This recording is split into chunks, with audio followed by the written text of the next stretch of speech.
ain't giving up. One for my people, two for the show, three for my homies out here grinding on the road. We up in here now, we come to get down. We shutting shit down, get up and get down. So this is gonna be fun. This is the Crack Skull podcast with fuck. God damn, Jimmy. This some serious gourmet shit. This is the Crack Skull podcast, mental health one glass at a time. That's Tony. I'm Corey. I fucking knew it. I'm trying to breathe through it so can't make fun of me again. So I introduced Tony to the Fat Electrician earlier today, and he was tickled pink with one of the videos he saw earlier. So we can I have an option for you. Okay. So we're gonna do. I've seen most of these videos, so I'm just gonna sit and watch and have fun with these. All right. So This will be. I'm blocking it out, so I don't know what you're going to play. So we can do another Navy one, or we can do. I like random. You like random? pick. Okay, let's do this. Actually, I thought this was kind of funny. It's an 18-minute long video. We'll just kind of watch it through, and then they've been doing this online too. They've been people have been reposting this and reacting to it on YouTube. So we'll just get a video out of it. So, but this is the U.S. unluckiest ship. Okay. Okay. This is pretty funny. Yes, the time the USS Iowa got a jacuzzi tub installed in it, and then like 2 days later, an American destroyer shot a torpedo at it. And today we're talking about the ship that shot that torpedo. Ladies and gentlemen, the unluckiest ship in U.S. naval history, the USS William D. Porter, unaffectionately nicknamed the Willie D. But first, a word from our sponsor, because this video is brought to you by me in a Quack Bang print Hawaiian shirt, because we have a bunch of new merch over at the merch store. That is something and I would just wear. started a Yeah. Patreon where I'm going to be posting all the deleted Like, scenes legit, from these videos I would wear that. and a bunch of other behind-the-scenes content. So if you wanted to I like check that Hawaiian out, shirts. it's all Yeah. over at thefatelectrician.com. Head there after the video, I like the one that says which we're this going is to get not a back to wartime. right now. All right, important First time. background info. Yeah. The Willie D is a Fletcher-class destroyer. If you don't know, right after the attack on Pearl Harbor, America decided, hey, we need a bunch of more naval power if we want to fight this war. So they basically had two options of how to go about that. Option A, they could do what the Germans and the Japanese were doing by creating a couple of warships that were like really, really good, supposedly. You know, like they're going to have a bunch of Maybe. armor and a bunch of firepower, and they're going to be unstoppable and huge and blah, blah, Yep. blah, blah, blah. Or option B, they could go with the tried and true American strategy of accuracy by volume. You can have one really big, really powerful warship, or you could have a shit ton of pretty good warships and just overwhelm the enemy with sheer numbers, okay? It's kind of like that decision that you make at 2 a.m. when you're drunk and you call Domino's and you're like, hey, can I get a large pizza? And the guy on the other end of the line is like, yeah, I can give you one large pizza, or hear me out, I can give you like 57 medium pizzas for the same price. America's picking the 57 medium pizzas every time. Okay, Yeah. if you're not picking up what I'm putting down, the Fletcher-class destroyer is quite literally the Sherman tank of the ocean, okay? America built a ton of them. Which, you know, good, that's a great strategy. The only problem with making a bunch of new warships, though, is that you're gonna need a bunch of new sailors, and new sailors don't always have a ton of experience, and that is where the story really begins. So, once upon a time, July 6, 1943, the USS William D. Porter gets commissioned and put into service. We now have a brand new warship being crewed by presumably a bunch of rookies. And they're in need of their first mission. It's probably going to end up being something pretty easy, you know, where all the new guys can get their feet wet, get some experience, build their confidence up, something along those lines, you would think, but no, absolutely not. We're going to go ahead and send them on a super duper top secret mission where they are going to help escort the USS Iowa across the Atlantic Ocean to North Africa. You know, the same Atlantic Ocean that in 1943 was infested with German U-boats that were sinking hundreds of ships. And just to be clear, this mission is so secretive that nobody even involved in the mission knows what's going on until it's already happening. This is like the Snoop Dogg or Willie Nelson of secret missions, okay? This is the highest level of secrecy that you can achieve. Why is it so secretive? Because on the USS Iowa is going to be FDR, the president, his entire Joint Chiefs of Staff, and the Secretary of State. And they're all going over there so they can attend the Cairo and Tehran conferences where they're going to meet Stalin, Winston Churchill, Chiang Kai-shek, all the leaders of the different countries that are going to fight the Axis powers. And my favorite factoid of this entire mission is that the crew of the USS Iowa had no idea that they were going to be escorting the president, but at the same time, they had to make certain accommodations for the president before he showed up, including installing a jacuzzi tub in his quarters. So for a period of time, there was a bunch of new sailors looking around like, why the fuck are we getting a jacuzzi tub installed on our battleship? This is awesome. And then like a week later, FDR shows up and the whole crew's like, oh, well, this makes way more sense now, because obviously FDR can't really shower. He's going to need a bathtub because, you know, he's got that water polo injury or whatever happened to him. Anyways, so the Willie D goes to leave port for the very first time to meet up with the USS Iowa, and while backing up, they forgot to bring the anchor up all the way and proceeded to scrape the life rafts and a bunch of other equipment off of the destroyer next to it, and then they bumped into like 2 more destroyers just trying to get out of the harbor.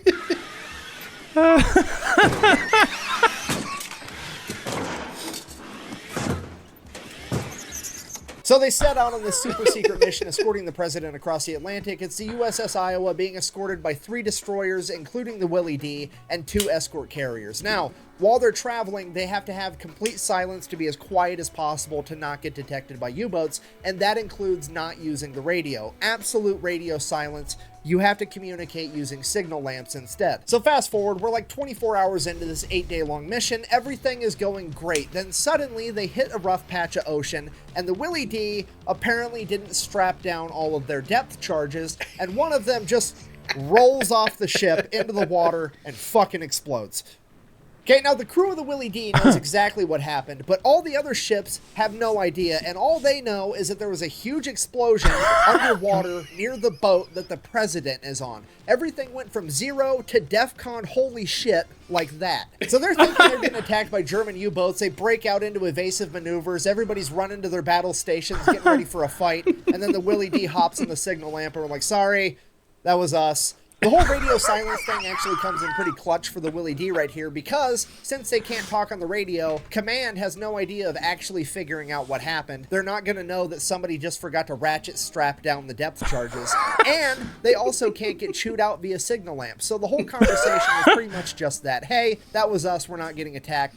The end. For now. And since this is the first of 8 days on this voyage, there's a good chance that everybody's just gonna forget that this happened and we can all move on. Fast forward 2 days, we're now on the 3rd day of the 8-day voyage, and the USS Iowa goes full dog and pony show mode, and they decide they're gonna release a bunch of weather balloons to be able to shoot their anti-aircraft guns at to show off for the president. So they get all these weather balloons up in the air, and then they proceed to let them float all the way across the continental United States from Montana to the coast of South Carolina before they shoot them down with an F-22 Raptor. Wait, that's a fucking wrong story.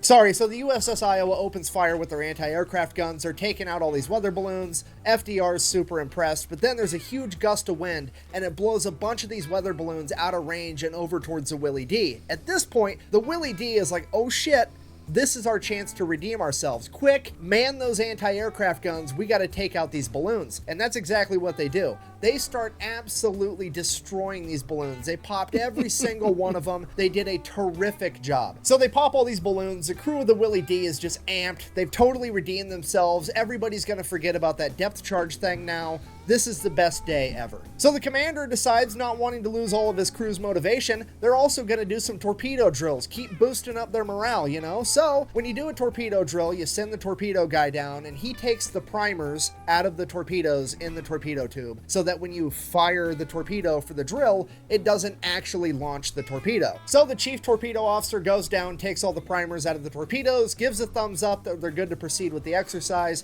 The commander of the Willie D then picks a target. Now, bear in mind, he's trying to improve his men's confidence and morale, and what are you gonna do if you want them to score a hit? You're gonna aim for the biggest target, right? Give them the biggest opportunity to succeed that you can give them. So they aim at the USS Iowa, you know, the ship with the president on it. So the crew takes aim with the torpedo tubes. Commander gives the order, fire torpedo number 1. Click, torpedo stays in the tube, nothing happens. They wait a few minutes, they're like, oh hey, we scored an imaginary direct hit. Good for us, terrific. Commander gives the order again, fire torpedo number 2. Click, nothing happens, wait a few minutes. Oh hey, we scored another direct hit. Commander gives the order, fire torpedo number 3. Chief torpedo officer, fire fucking what now? The Willie D has now just fired a live torpedo at the President of the United States, and they have anywhere between 3 and 5 minutes before that thing hits the USS Iowa. What do? Obviously, you radio over to the Iowa and say, you need to move right now. But we can't do that because we're under orders to maintain radio silence, remember? And if we break radio silence, some German U-boat might come out of nowhere and shoot a torpedo at the president. So they decide they're not going to use the radio, which is like not calling the fire department when your house is on fire because they're going to show up and get shit wet. Like, sometimes you just have to fight fuck-ups with fuck-ups, okay? But whatever. So they decide they're not going to use the radio. They're going to use a signal lamp instead. So this poor, what I presume to be an 18-year-old kid that was probably in high school 6 months ago, climbs up on this signal lamp, probably having the worst panic attack of his entire life, knowing full well that if he messes this up, he very well may be partially responsible for killing the longest sitting president, both literally and figuratively, in American history. And the panic attack is starting to get the best of him, because he's up there like, 1 if by land, 2 if by sea. How many fucking lanterns do I have to hang to signal, don't move, there's a torpedo coming at you? So the commander of the Willie D tells this kid, signal the Iowa, tell him there's a torpedo coming towards you. The kid sends a signal, the Iowa gets a signal, and it reads as, and I quote, there's a torpedo moving away from you. So now the Iowa's super confused. They signal back, they're like, What? So the commander of the Willie D tells this kid, fuck it, just signal the Iowa, tell him to back up. Kid sends a signal, the Iowa gets it, and it reads, and I quote, we're backing up, meaning the Willie D is backing up. So the Iowa's sitting there like, there's a torpedo moving away from us, and the Willie D is backing up. I think they're getting attacked by a submarine right now. So they signal back, where's the submarine? After hearing this, the commander of the Willie D finally comes to the realization that he would rather be the guy that broke radio silence than be the guy that killed the president of the United States, so he picks up the radio and calls over to the Iowa. He says something along the lines of Lion, which is the Iowa's code name, emergency, torpedo in the water, turn right. The Iowa doesn't know who's talking to him, so they're like, say again, who is this? And he's like, it's the commander of the Willie D, fucking turn right or you're gonna get hit by a torpedo. So they bank right. At this point, all hell breaks loose on the USS Iowa because there's a torpedo coming towards them and they have the president on board. Everybody's running around like chickens with their heads cut off. At this point, FDR decides he's gonna be a complete gangster, just straight up hold my blanket, orders his secret security guys to wheel him up to the railing because he wants to make eye contact with this torpedo as it shoots the USS Iowa. And in his own diary later on, he would go on to write about how he personally saw that torpedo miss by only 1,000 feet. So the torpedo missed, the crisis is averted, but the only problem is now Willie D is the only ship that knows what actually happened, and all the other ships are still looking for a submarine that attacked the USS Iowa. So the Willie D has to radio over and is like, yeah, that was us.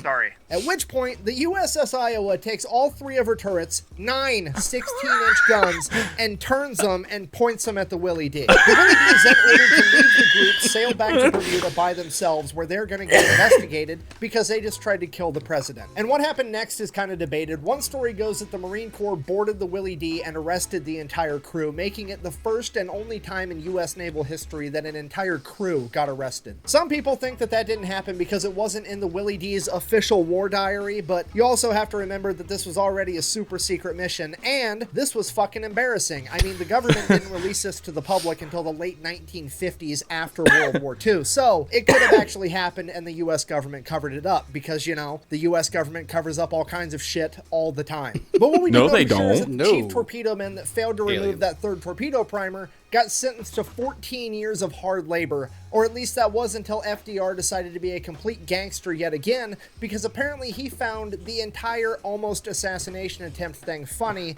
and decided to pardon him. So that was it. The president stepped in, said it was fine. Now the Willie D got sent over to the Northern Pacific. They had to make their way through the Panama Canal up the West Coast. Now they're operating off the coast of Alaska and around the Aleutian Islands. They're there for about a year and everything goes great. They do a bunch of training, they go on a couple missions doing anti-submarine work, they do some shore bombardments, everything goes according to plan and it's perfect. Then they finally get the word that since they're performing so well, they're going to get sent over to the actual Pacific Theater and they're going to be fighting in the Philippines and eventually the Battle of Okinawa. Like, this is where the real fighting is going on, and these guys are pumped to be sent there. So, just to reiterate, like, they've done their time, they've put a lot of hard work in, they're starting to redeem themselves, they're getting another shot, and they're about to leave the Northern Pacific. What do you think they do?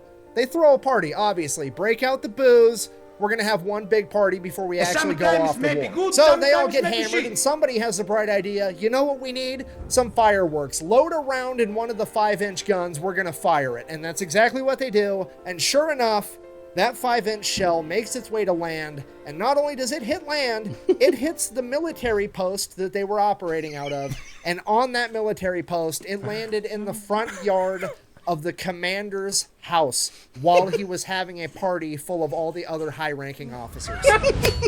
This is also another event that wasn't documented in the official war diary, so it clearly could not have happened. Okay, I've said this once and I'll say it again. Just because something is not in the official log doesn't mean that it didn't happen. Anybody that's been in the military or worked a blue-collar job knows that whenever anything goes wrong, the first thing you do is look at the highest-ranking person there and say, can we fix this without having to tell the boss? And that's Right? exactly what happens 100% of the time. And in this particular case, the commander that had a shell land in his front yard had two choices. He could A, pull their orders to go to the Pacific so that he could launch an investigation and try to get people in trouble. That's going to take 2 years of his time and cause him a huge headache and a bunch of paperwork. Or he can just sweep it under the rug, pretend it didn't happen. Those guys already have orders to leave like this week, and they're just not going to be his problem anymore. What would you do in that situation? See ya. So Bye, the whole Felicia. shooting a 5-inch naval gun into the commander's front yard deal gets swept under the rug, and the Willie D gets sent off to the Philippines to fight in the war. And unfortunately for the crew of the Willie D, absolutely no one has forgotten the fact that they shot a torpedo at the president. Because every time the Willie D gets anywhere near another U.S. ship, they radio over and say, don't shoot, we're Republicans, you know, because FDR was a Democrat. But despite their past and despite being made fun of, they actually start kicking ass. They get put on anti-kamikaze duty and start doing a really good job. They shoot down a bunch of would-be kamikazes. They send a lot of radio transmissions letting people know that kamikazes are inbound. They're really starting to turn it around. Fast forward to the Battle of Okinawa, one of the largest naval battles of World War II, I believe the largest amphibious landing in the Pacific Theater during World War II, and yes, the battle where the Yamato gets sunk. Is that relevant to the story in any way whatsoever? Absolutely not, but I'm gonna bring up the Yamato being a coral reef every chance I get for the rest of my life. Sorry, Battle Yes. of Okinawa, Willie D is on anti-kamikaze duty, and sure enough, here comes a kamikaze. But unlike usual, it's not trying to fly past the Willie D to make it to the more valuable ships. No, this kamikaze is coming for them. Now, I've heard conflicting accounts as to what type of plane this kamikaze was. I've heard that it was either an Aichi-style dive bomber, commonly referred to as a VAL, or a Mitsubishi Zero. Now, I don't know why they called the dive bomber a VAL, but I believe they called the Mitsubishi a Zero because zero was the numerical representation of how many times these planes made a successful landing on average. Either way, it's coming right for them, so they open fire with the anti-aircraft guns. They end up shooting the plane down right in front of them. The plane sinks underneath the water. The day is saved. Hooray. Or so they thought, because the kamikaze apparently hit the water at the angle it was diving at. It then sank below the water and continued to glide until it got underneath the Willie D and then blew up, breaking the back of the entire ship and causing it to sink over the course of the next 3 hours. The entire crew was forced to evacuate. Thankfully, all of them made it out okay. All right, now let's recap, because everybody refers to this story as a story of the Willie D, the U.S. Navy's unluckiest ship. And it is. It was crewed by young men from the very beginning and experienced mishap after mishap, and would ultimately meet its demise after getting blown up by a plane that was underwater that it had already shot down. If that's not unlucky, I don't know what is. However, I would also like to put forward that this has probably been the story of the U.S. Navy's luckiest crew, because nobody else has done this much dumb shit and never had to face consequences for it. Leaving port for the first time, they backed into multiple other warships. Nobody cared. 24 hours into their first mission, they dropped a depth charge when they were supposed to be being quiet, and everybody seemingly forgot about it because it got overshadowed by the fact that they shot a torpedo at the President of the United States. Then, when they were about to face consequences for that, the President stepped in and pardoned them. Then, they went ahead and shot a 5-inch artillery shell into the front yard of a base commander's house while he was having a house party full of a bunch of other high-ranking military officials, meaning that that is now 2 almost accidental assassination attempts on high-ranking people in the span of a year, but that just got swept under the rug. No big deal. Then, when they finally get their shit together and start turning it around and being productive members of the military and start really kicking ass, what I can only describe as divine intervention steps in and blows up their entire ship with an underwater airplane that they had already shot down, and somehow all of them make it out completely okay. So in conclusion, I guess this has been the story of the unluckiest warship that was manned by the luckiest crew in U.S. naval history. Thank you for watching. Best way to support the channel is go buy some merch over at thefatelectrician.com. Quack bang out.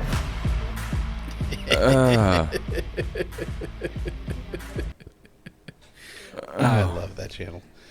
I can sit and watch it. Usually, I'm sitting on the couch with the dogs. I put that on and just let it play. They're all great. There's not a bad episode. He has all kinds of crazy episodes. There's one about other one I was gonna play was a veteran versus the HOA. Oh God, I feel bad for the HOA. Right. There's one. There's a story about the Eager Beavers, the infamous Eager Beavers. Old 666. It's a B-50 or a B-2 bomber. Or what is it? That's B-17. Sorry, B-17. I was about to go. That they put a misfit crew together. Oh yeah. They were so rambunctious and crazy that they actually took the plane away. And then they went to the junkyard and fucking put a plane together. And then they just fucking flew. I believe it. So, and they ended up being one of the best teams out there. And then they have one about Sergeant Reckless, which is a horse they took into war. World War II. Yeah. He does crazy shit. Like we watched the proportional one earlier, which Oh yeah, that was funny. Hilarious. And then We Did It. We just watched that one. Here's the Veterans versus the HOA. He's done one on Carlos Hathcock. Mm-hmm. And that was almost an hour-long video. Gunny Hathcock is, yeah, he's in all be all. But then he also does cool things like he'll do like individual things. So he'll do like some of the airplanes or the tanks and stuff like that. And then he did a episode on liquid death water. I bet your Rue loved that one. Yeah, she did. She watched it. She loved it. And he just does all kinds of crazy. Hold on, shit. scroll What? down. Stop. Which one? Marines versus AI. Okay. It's only a 3-minute long video. We can watch it. I've never seen this one, so we'll watch it together. By popular demand after this tweet went viral on the internet, today we're talking about that time that 8 Marines went toe-to-toe against DARPA's artificial intelligence in an epic battle of wits and won. Inconceivable. Okay, so here's the deal. That tweet is a picture of half a page from a book that hasn't even come out yet. That book is For Battlegrounds by Paul Scher, and it comes out next month, February 2023. And I actually reached out and got a hold of Paul to get the whole story, and here's what I found out.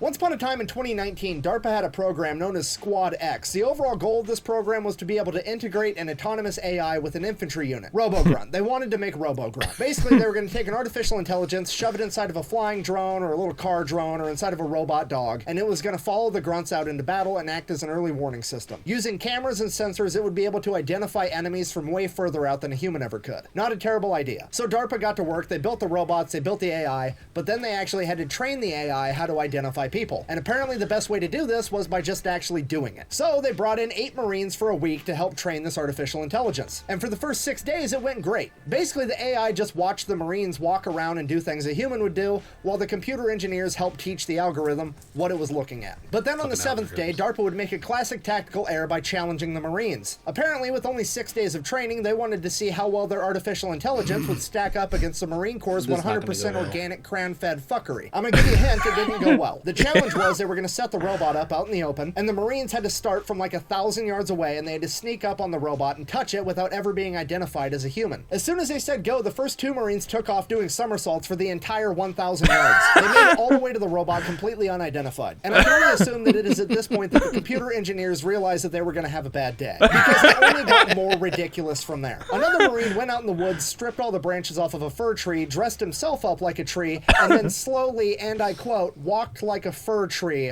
all the way to the robot. And then my personal favorite example, 2 Marines found a large box and then proceeded to do the old Metal Gear Solid trick where they use the Amazon Prime print camouflage to sneak all the way up to the robot and touch it.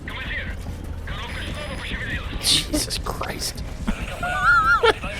According to the author, you could actually hear them audibly giggling from inside the box the entire time. And this raises one very important question. How mad were these engineers? So I asked the author. Well, in this case, I mean, it's a DARPA project, so it's just experimental, and they're trying to push the bounds. I don't know, I can't speak to the engineers. I mean, they might not have appreciated it, maybe they did, appreciate someone highlighting these problems. The program manager who relayed the anecdote to me was really pleased because they learned something, right? They learned about the limitations of the system, and you'd really much rather find that out in a training environment than when you do it overseas in a war zone and the enemy does it. But, it's good that they found it out early rather than before they'd invested hundreds of millions of dollars into this. Yeah, Okay, shit. fine. Well, if he's Right. not going to speak for the engineers, that leaves it open to my interpretation, and I think it went something like this. I hate them.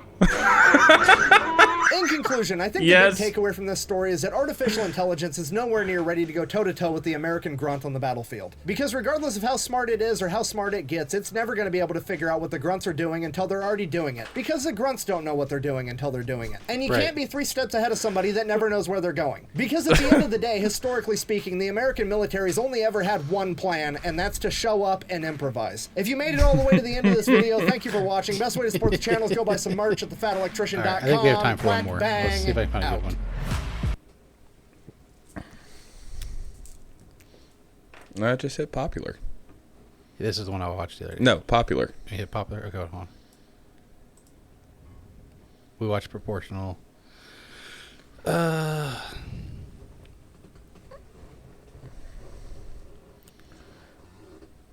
I want to watch one that you haven't watched. So Okay. it's both like, ha! Okay. Let's see if I can find one. That one is not like an hour long. So Yeah. I watch a lot of these. They're great.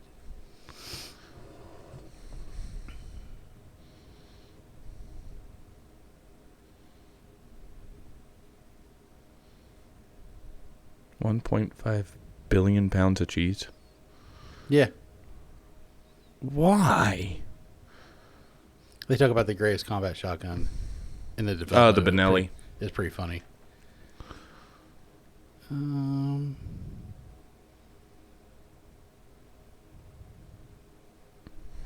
Double Duck, that was a good one.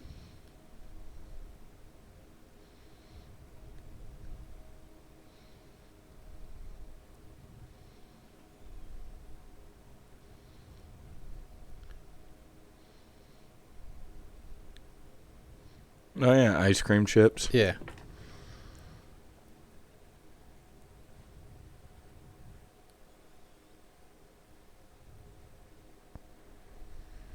Oh, the Davy Crockett. Oh, that? Yeah, you want to do that one? Let's do that one. Oh, I know about the Davy I do Crockett. too. That's great. Today we're talking about the time America built a nuclear bazooka. Officially known Yep. as the Battle Group Atomic Delivery System, it would rapidly acquire the nickname the Davy Crockett. You see, Hold it on a all sec. started in 1780. So, in Fallout 4, the mini nukes is based off of this. Yeah, and I think it's funny that they call him the Davy Crockett. Yeah. If you don't know about the Alamo, Yeah. Kids, ask your parents about the Alamo if you don't know Yeah. about it. they'll tell you. Yeah. 86 when he was born with 3 ears, a left ear, a right ear, and the wild frontier. Wait, this is the wrong Wikipedia page.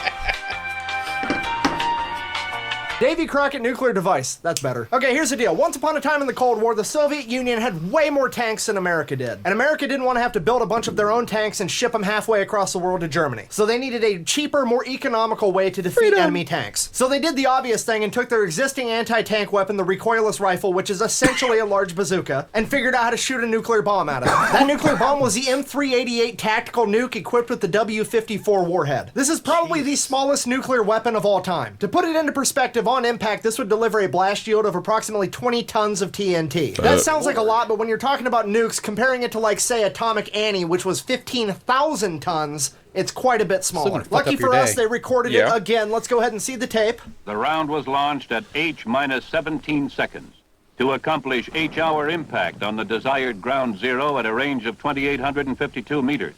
The round was set for a low height of burst. It detonated perfectly, releasing its lethal radiation. Wasn't that the most adorable nuclear explosion you've ever seen? But it's still definitely enough to take out an enemy tank. So, mission accomplished, the end. I wish. So if you watched last week's video about Atomic Annie, you know that the Soviet Union and America were basically in a giant pissing match to see who could come up with the scariest nuclear weapon. Honestly, it's still a better love story than Twilight, but it's terrifying. So let's just recap that real quick. 1949, the Soviet dropped their first atomic bomb, which means America had to one-up them. So America created Atomic Annie, the world's first nuclear artillery piece, and then 1 year after that, the Soviet Union made their own version known as the condensator. So America was back to square one, and we had to one-up them again. And while building a giant nuke Zuka is cool, it's not definitively cooler than atomic artillery. So how do you make it cooler? Well, it's the world's smallest nuclear weapon, so there's really only one thing to do with it. Drive-by! Yeah, they mounted it to a Jeep. They literally made a shoot and scoot. A yeet and retreat, if you will. To be fair, they weren't actually supposed to shoot it while they were driving. They were supposed to, you know, pull over and aim, but we all know what's really gonna happen when you give 3 grunts, a Jeep, and a nuclear bazooka. I'm trying to tell you, if you think 2 girls, 1 cup is bad, 3 grunts, 1 Jeep is way worse. Okay, all jokes aside, I need you guys to understand, this is probably the closest humanity ever came to nuclear war. America gave 3 grunts complete discretion on when nuclear war started. I can't verify this for sure, but I'm almost positive this is why they gave it the nickname the Davy Crockett. Because according to the legend, Davy Crockett the person killed his first bear when he was 3 years old. I killed my pet raccoon. Why, Davy? So I could have this cool hat. The Soviet Union's mascot is a bear. That is blatantly telling the Soviet Union to fuck around and find out. Oh, and we're not just talking about like 1 Jeep or a couple Jeeps. They made 2,100 of these fucking things. Jesus. I am thoroughly convinced the only reason this didn't start nuclear war is because the maximum effective range on the launcher is actually shorter than the minimum safe distance of the detonation of the nuclear warhead. Meaning that if you were actually close enough to accurately aim, you were also probably going to die from the nuclear fallout. Jesus. Luckily, military leadership would come to their senses and pull this monstrosity from the front lines before some group of grunts got brave enough to try to shoot it from behind and outrun the blast. Get off the nuclear warhead. Just wanted to feel the power between my legs, brother. It was then completely removed from service by 1971. And according to the now declassified documents, when the leadership of the 3rd Armored Division was asked by Congress why the Davy Crockett weapon system was decommissioned, he responded, and I quote, "Since it was essentially a platoon weapon, command and control was a problem. Apparently there was some great fear that a sergeant would start a nuclear war. In conclusion, please do not get in a pissing contest with America. We will win or we will start the apocalypse trying." I'm not saying it's right, I'm just saying that's probably what would happen. Tune in next week, who knows what we'll talk about. Maybe we'll talk about that time America wanted to nuke the moon because we were losing the space race. Thanks for watching, I hope you enjoyed it. Best way to support the channel is go buy some merch at thefatelectrician.com. Quack bang out. Oh, shit. That's that a was Fat good. Electrician. I love that guy. So, All right, well, you gotta go. yeah, it's time for me to head Yep. out. See y'all later. Next, peace. Bye. Shit down,